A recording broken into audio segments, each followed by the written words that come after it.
Well, tonight, Sirisia Member of Parliament John Waluke and his co-accused Grace Wahungu are looking at serving a 7-year jail term if they fail to pay the close to 2 billion shilling fine imposed by the court after they were found guilty of defrauding the National Cereals and Produce Board. Chief Magistrate Elizabeth Juma, while sentencing them and despite their pleas for mercy, reprimanded the two for taking advantage of the drought situation back in 2004 to profit. Zainab Ismail breaks down the 5-hour ruling.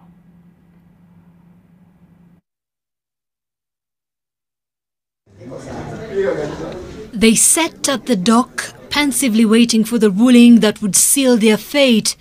The pin drop silence in the court as Magistrate Elizabeth Juma wrote her ruling was spine-chilling. After all, this ruling was one for the history books. The sentencing that began at approximately 2:30 p.m. took 5 hours to conclude. The Sirisia legislator and co-accused Grace Wahungu had their heads bowed for most of the time, perhaps in a silent prayer. And finally, it was time to reap what they sowed. The first and second accused are directed to pay.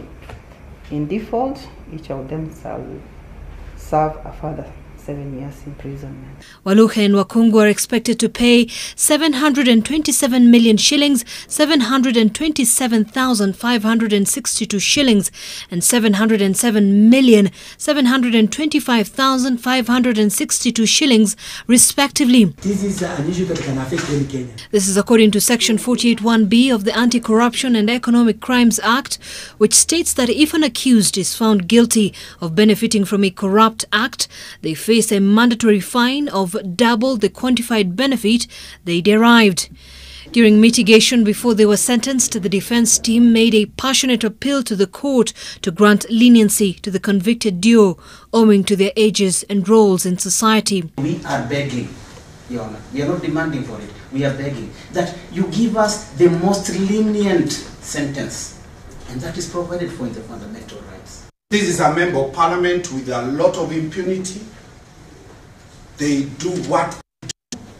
May it go on record that the alleged offense was committed not when he was a member of parliament.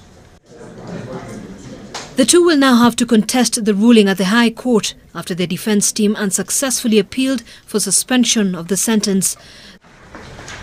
The ruling is subject to appeal within 14 days. Zainab Ismail, NTV.